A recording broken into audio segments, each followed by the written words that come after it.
My dear student, देखो आज हम द्विघात समीकरण के बारे में पढ़ेंगे। द्विघात समीकरण के बारे में पढ़ेंगे। यहाँ देखो सबसे पहले हम व्यापक पद देखेंगे। द्विघात समीकरण का व्यापक पद क्या देखेंगे? व्यापक पद। देखो सबसे पहले व्यापक पद है का यहाँ व्यापक पद ax² plus bx plus c बराबर 0। ax² plus bx plus c बराबर 0।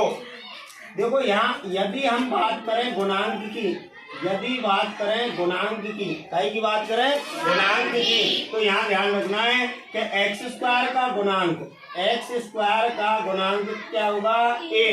x का गुणांक क्या होगा? x का गुणांक क्या होगा? b। और अचर पद क्या होगा? c। यहाँ ये तीन गुणांक हैं।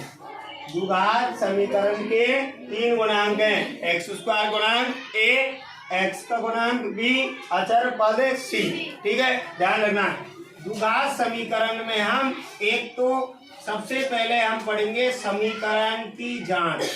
द्विघात समीकरण की जांच। उसके बाद हम पढ़ेंगे गुणनखंड विधि।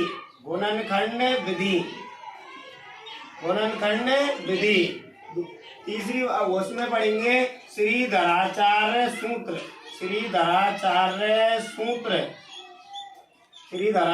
सूत्र या द्विघात सूत्र। ध्यान रखें। और अंत में हम पढ़ेंगे मूलों की प्रकृति। यहाँ ध्यान रखेंगे। सबसे पहले क्या पढ़ेंगे अपन? समीकरण की जांच। उसके बाद क्या पढ़ेंगे? गुणनखंड विधि। उसके बाद श्रीधराचार्य सूत्र या द्विघात सूत्र। उसके बाद मूलों की प्रकृति। अब देखो यहाँ सबसे पहले समीकरण की जांच करेंगे। समीकरण में एक ही चीज ध्यान रखना है, अपन को जांच क्या करनी है कि यह द्विघात समीकरण है या नहीं है। देखो यदि कोई भी सवाल यदि हमको आ रहा हो x प्लस 1 का होल स्क्वायर बराबर x² प्लस 1, ये जांच करें। माना कोई भी क्वेश्चन यदि हम पे आया हो कि निम्न समीकरण x प्लस 1 का होल स्क्वायर बराबर x² प्लस 1 की जांच कीजिए।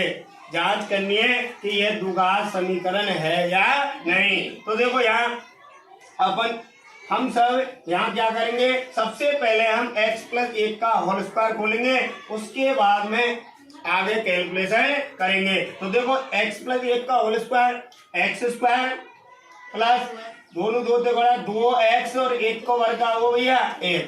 x² बराबर में x² प्लस 1। x² से सब एक तरफ का कर लियो, पक्षांतरण करो। पक्षांतरण पक्षांतर करेंगे तो 2x प्लस 1 काई को है प्लस को इधर आ जाओ, काई को जाओ भैया माइनस बराबर में का रह जाएगी, तो ये रह जाओ 2x बराबर 0। क्या यह द्विघात समीकरण है? नहीं है।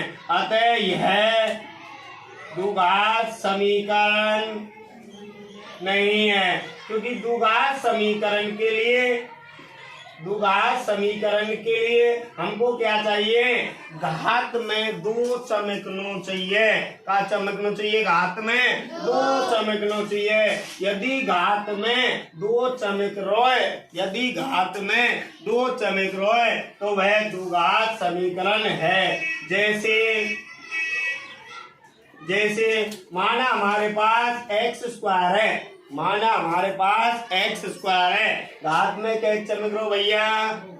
कितने चमक रहा है? 2 चमक रहा है। तो यह द्विघात समीकरण है। यदि घात x² प्लस के 2x है, यदि एक समीकरण x² प्लस 2x है, यहाँ भी क्या चमक रहा भैया? 2। घात में 2 चमक रहा है, तो यह भी द्विघात समीकरण है। यदि और देखो यदि एक्स स्क्वायर प्लस को एक आरोह है, यदि कोई समीकरण में एक्स स्क्वायर प्लस एक आरोह है तो ध्यान रखें कि घात में कितने समीकरण है, दो, तो यह भी द्विघात समीकरण है। यदि आरोह 3x³ plus 2x square plus 5 बराबर 0, यदि कोई समीकरण आरोह है तो गुरुजी घात में दो तो हत्ते, घात में दो तो हत्ते, फिर घात में दो ते पहले कहा है घात है 3 है। यदि घात 3 है तो यह द्विघात समीकरण है नहीं है, तो घात में कितने चाहिए भैया, दो, घात में कितने चाहिए, दो। यदि घात में दो आरोह है तो वह द्विघात समीकरण है। यदि घात में दो आरोह है तो वह द्विघात समीकरण है। कोई परेशानी? ठीक है, ध्यान रखना है। आ जाओ भैया, यदि घात में दो आरोह तो वह द्विघात समीकरण है। बंद करो।